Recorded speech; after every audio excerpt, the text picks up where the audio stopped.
সরকারের হাতে গ্রেপ্তার হওয়া মহাপ্রভু চিন্ময় দাসের হয়ে আপনি লড়াই করছেন, লড়াই তাতে কোনো সমস্যা হচ্ছে?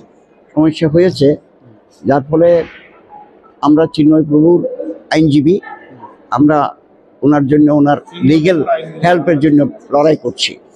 কিন্তু দুঃখজনক হলেও সত্য, সেখানে আমাদেরকে একটু বাধা দেওয়া হয়েছিল এবং পরবর্তী যে তারিখ, সেই তারিখটা হলো আগামী মাসে 2 তারিখ, 2/1/2025। সেই তারিখে আবারও আমরা যাব ফাইট করার জন্য। এটাতে অনেক সমস্যা হয়ে গেছিল। আমি তো আসছি এখানে চিকিৎসার জন্য, আর আমি সবার জন্য কাজ করি হিউম্যান রাইটসে, এবং আমি বাংলাদেশ মাইনরিটি ওয়াচের সভাপতি। এই কাজগুলো আমরা করি for the protection of the rights of the minority community in Bangladesh. বাংলাদেশের একাংশ আইনজীবী তার হয়ে লড়বেন না, আপনি লড়ছেন, কারণ ওনাদের বিরুদ্ধে কেস দেওয়া হয়েছে। অন্যান্য 71 জন আইনজীবীর বিরুদ্ধে মামলা দেওয়া হয়েছে, murder case. It is a false, fabricated and motivated case. এই জন্য আমরা ঢাকা থেকে চট্টগ্রামে এই মামলা করতে যাব। কি কি সমস্যার সম্মুখীন হতে হচ্ছে আপনাকে?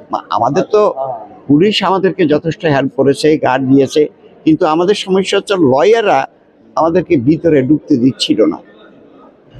এখন সামনের তারিখে যেতে পারবো কিনা আমাদের সন্দেহ, তারপরে আমরা সেখানে যাব।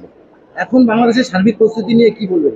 আমি মনে করি আস্তে আস্তে ডক্টর ইউনূস সরকার এটা বুঝতে পেরেছে, বুঝতে পারবে, এবং আশা করি ভালোর দিকেই যাবে।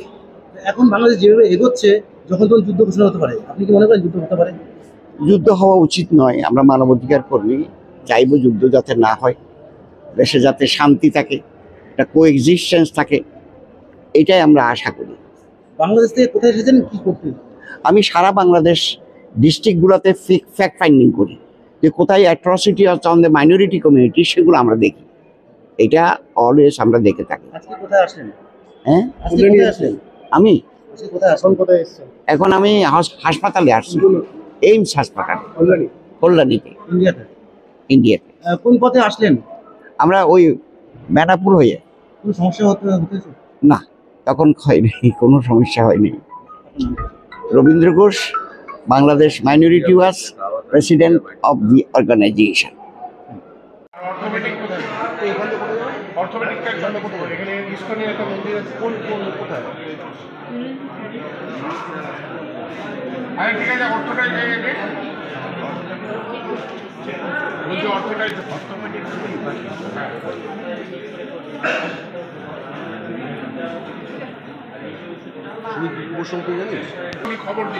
আপনি খবর দিন, উনি এদিকে জানেন, উনি বাংলাদেশের চৈতন্য আইনজীবী রবীন্দ্র ঘোষ, উনি ট্রিটমেন্ট করে আবার বাংলাদেশে চলে যাবে। ঠিক আছে, আমরা স্যারের সাথে ওনার ভিআইপি বলা আছে, নিশ্চয়ই।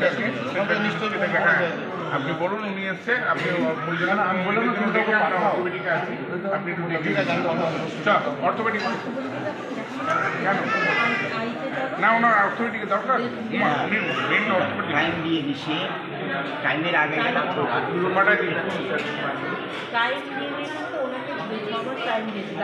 না, এখন তুমি চেকআপে দেখাবে একবার।